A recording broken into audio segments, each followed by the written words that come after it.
Alô galera, professor Wagner do curso Agora Vai, vem com a gente vencer sucesso. Eu quero falar para você hoje sobre um movimento chamado movimento circular uniforme. Professor, eu não sei o que é esse movimento, eu não sei o que é circular, eu não sei o que é uniforme. Gente, muitos dos movimentos acontecem nesse tipo aqui, cara, movimento circular uniforme. Você precisa conhecer esse tipo de movimento. Para conhecer esse tipo de movimento, eu vou desenhar uma circunferência aqui para você, beleza?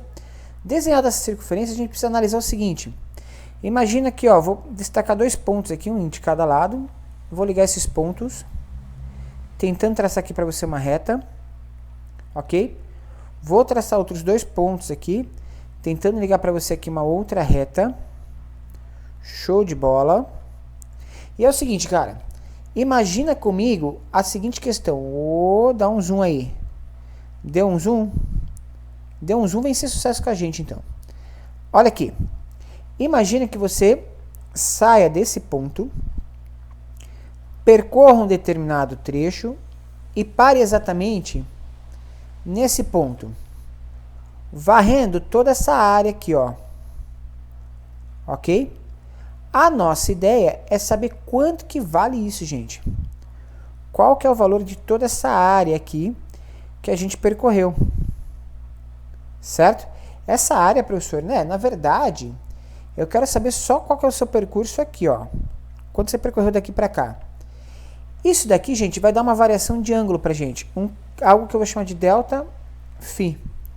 Quanto que vale esse delta φ, professor? Para eu saber quanto que vale o delta φ, eu preciso primeiro ter uma unidade de medida para esse delta φ. Certo? Então, para tudo e vamos desenhar uma outra circunferência. Nessa outra circunferência, eu quero trabalhar com você o seguinte. Eu quero que você entenda comigo como que a gente calcula isso, cara. Então eu preciso de uma reta que passe pelo centro da circunferência. Ok? Essa reta é chamada de diâmetro. Já vou falar? Diâmetro de uma circunferência. Partindo do diâmetro dessa circunferência, eu quero saber o seguinte. Se eu pegar uma corda, sair daqui, der a volta toda nessa circunferência e voltar, eu quero saber quantos diâmetros cabem aqui, cara. Então isso aqui inteiro é diâmetro. Então se eu pegar isso aqui, eu vou ter um diâmetro, mais ou menos. Faz aí na sua casa, pega um cesto de lixo, papel higiênico, por exemplo, ou uma linha, e tenta fazer, cara. Mas ó, se eu fizer aqui em partes, vai dar exatamente, ó, percorrer exatamente a mesma distância nos três, vai dar um diâmetro aqui, segundo diâmetro está aqui, terceiro diâmetro está aqui e sobrou um pedacinho. Sabe que medida é essa? O comprimento dessa circunferência é igual a 3,14 diâmetros, cara. Guarda isso no seu coração, meu querido. Por quê? Porque isso daqui é π. É um número mágico. Ou seja, isso aqui se chama π diâmetros, tá? Sabe que o diâmetro, ele equivale a 2 raios, né? Porque eu vou ter um raio para cá e vou ter um raio para cá. Ou seja, o diâmetro equivale a 2 raios. Se eu multiplicar isso aqui por π, eu vou ter novamente o conceito de comprimento de circunferência. O comprimento da circunferência é 2π vezes o raio, 2πr. Ok? Pensando nisso, estabeleceu-se uma unidade de medida a partir disso, cara, a partir do raio da circunferência. Eu posso estabelecer para você que o comprimento da circunferência equivale para qualquer circunferência a 2π radianos, porque é uma medida que vai depender do raio. Então, radianos agora vai ser a unidade de medida para a gente, tá? E a gente vai escrever ela como rad. Então, o comprimento da circunferência equivale a 2π rad. Certo? Professor, mas uma circunferência tem 360 graus? Sim. Então, 360 graus equivale a 2π rad. São duas unidades de medida, duas maneiras da gente medir o comprimento de uma circunferência. Em física, a gente vai ficar com radianos, tá? Essa vai ser a medida importante pra gente. Tranquilo? Beleza. Vamos supor, no nosso exemplo anterior, deixa eu voltar lá no exemplo.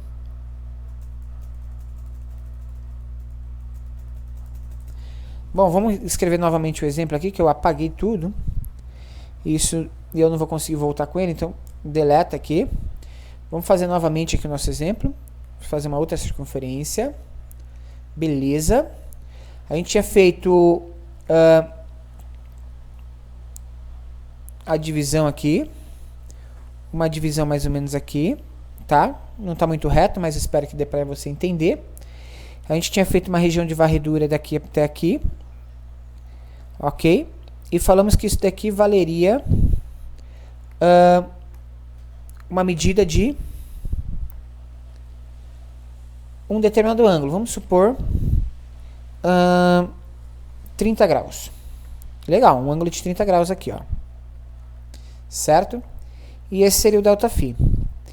Então, a variação angular desse corpo é o ângulo final menos o ângulo inicial. Que a gente poderia até descrever, gente, como o final é 30, o inicial é 0, então ficaria 30 menos 0.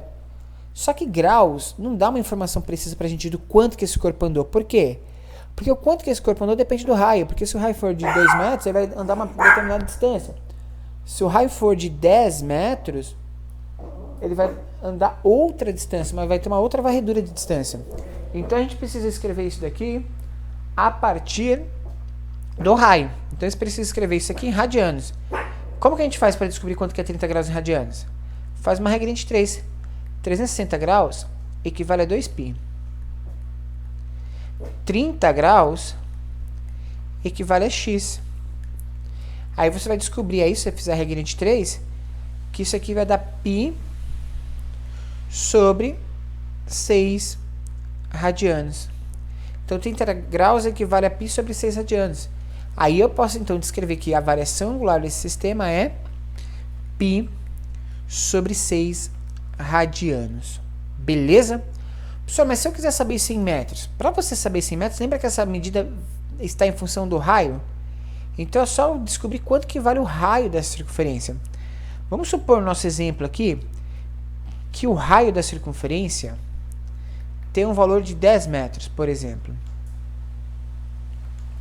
Como que ficaria isso? Ficaria o seguinte, para você saber a variação de espaço, você ia ter que pegar então a variação angular e multiplicar pelo raio dessa circunferência. Então a variação de espaço desse corpo equivale a π sobre 6 vezes 10. Vamos supor que a sua prova diga que o P é igual a 3. A maioria delas fala isso, né? A não ser que você esteja fazendo ITA, IME, mas a maioria vai falar isso. Então eu posso dizer que esse ΔS equivale a 3 sobre 6 vezes 10. Ou seja, a nossa variação espacial ali é de 5 metros. Você percebeu como que essa relação de variação espacial foi super simples? Ou seja, é só pegar a medida angular e multiplicar pelo raio? Então eu posso fazer isso para as outras medidas. Ou seja, se ΔΦ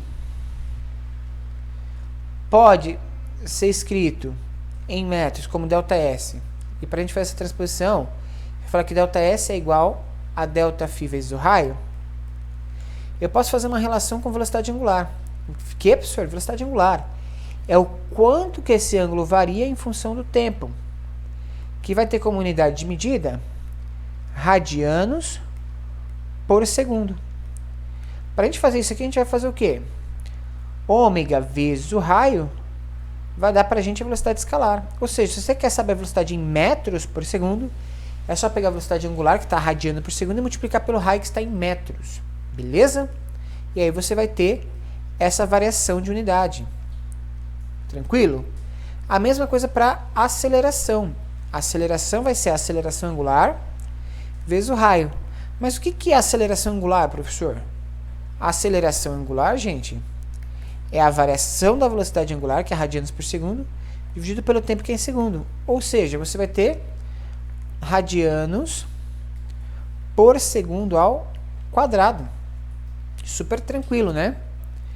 Tem algumas questões aqui que a gente precisa conhecer, como exemplo, período. O que é período? Período é o tempo de uma volta completa.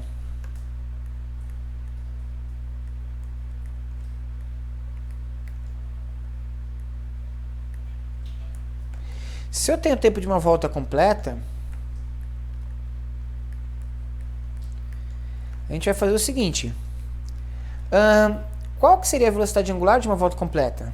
Uma volta completa tem 2π radianos. E o tempo de uma volta completa seria o período. Então eu poderia escrever que a velocidade angular pode ser 2π dividido por t maiúsculo, que é o período.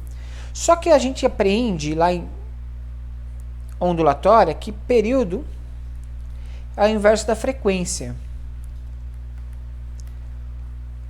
O que significa isso, professor? O que é frequência? Frequência é o número de voltas que eu consigo fazer em uma unidade de tempo, certo? É simplesmente o modelo oposto do período.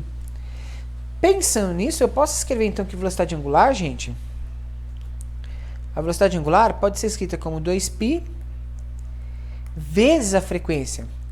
Lembrando que essa frequência aqui vai ser dada em Hertz, que é o número de oscilações por segundo. Beleza? Olha que legal, galera. Então, se eu quiser descobrir a velocidade escalar de um corpo, professor, que é ômega vezes R, eu também posso escrever que essa velocidade escalar é 2πf vezes R? Sim, cara. E descobrir que no movimento circular, a variação da velocidade vai depender da frequência que você está dando, ou seja, o quantos giros esse corpo dá e do raio desse sistema. Ou seja, se eu tenho uma roda de um carro e aqui eu tenho uma outra rodinha, ok? O raio dessa roda aqui